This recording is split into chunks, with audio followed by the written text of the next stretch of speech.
Welcome to easy சமையல். இப்போ நம்ம கிச்சனில் இட்லி மிளகா பொடி செய்ய போகிறேன்.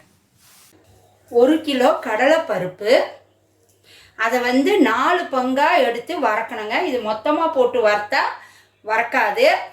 கால் கிலோவாக போட்டு நல்லா பொன்முறையில் வறுக்கணும். 1/4 கிலோ உளுத்தம்பருப்பு,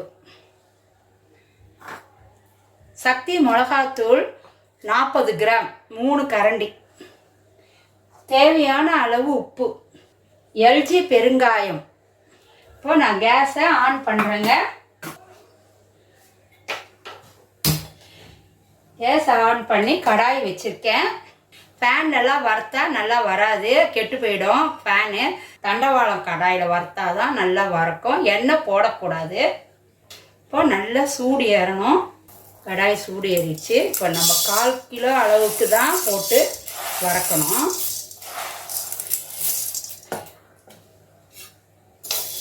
நல்லா ஜல்லி கரண்டியில் கலரி விட்டுக்கிட்டே இருக்கணும். கொஞ்சம் கருப்பானா கூட பொடி இட்லி பொடி நல்லா இருக்காது. நம்ம காரம் ஏற்ற மாதிரி போட்டுக்கலாங்க. ரொம்ப காரம் வேணுங்களுக்கு காரம் போட்டுக்கலாம். நம்ம கரெக்டான காரம் தான் நான் போடுறேன்.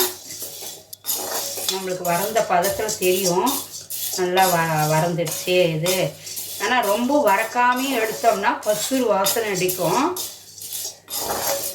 நல்லா வரணும். கடலைப்பருப்பு வச்சுங்க.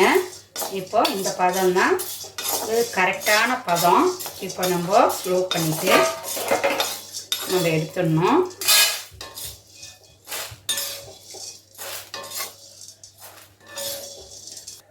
உளுத்தம்பருப்பு போட்டு 1/4 கிலோ உளுத்தம்பருப்பை வறுத்துக்கணும்.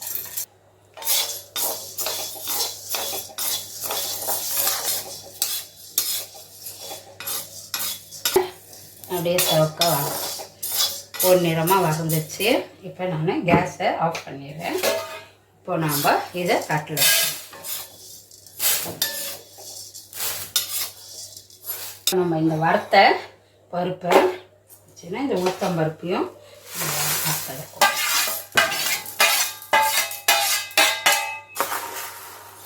எல்லாத்தையும் ஒன்றா கலந்துக்கணும்.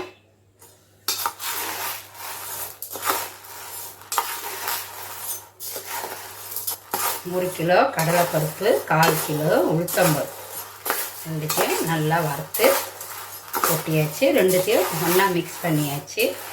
இப்போது நம்ம சக்தி மிளகாத்தூள் 50 கிராமில் 40 கிராம், இது 3 கரண்டிங்க.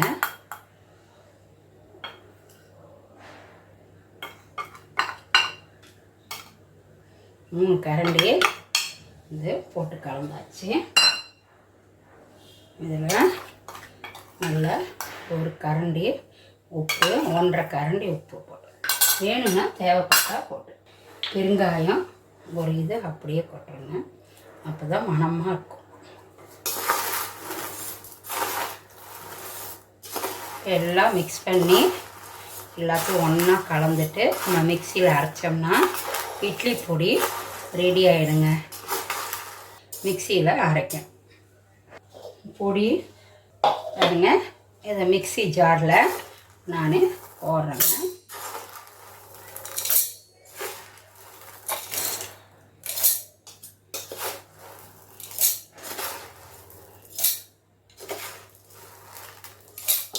போட்டு மிக்சி ஜாரில் அரைக்கணுங்க. அரைஞ்சிடுச்சுங்க. இப்போ நான் இந்த பிளேட்டில் கொட்டுறேன். பாருங்கள், இந்த பிளேட்டில் கொட்டுறேன். தெரியும், அதே மாதிரி போட்டு அரைக்கணுங்க. அரைஞ்சிடுச்சுங்க. இப்போ நான் பிளேட்டில் கொட்டுறேங்க. இட்லி மிளகா பொடி ரெடி ஆயிடுங்க. இட்லிக்கும் தோசைக்கும் மிளகா பொடி தொட்டு சாப்பிட்டா சுவையாக இருக்கும். சாதத்துக்கும் போட்டு பிசைஞ்சு சாப்பிட்டால் நன்றாக இருக்கும். நன்றி, வணக்கம். இந்த வீடியோ உங்களுக்கு பிடித்திருந்தால் லைக் பண்ணுங்க, கமெண்ட் பண்ணுங்க, ஷேர் பண்ணுங்க, மறக்காமல் சப்ஸ்கிரைப் பண்ணுங்க.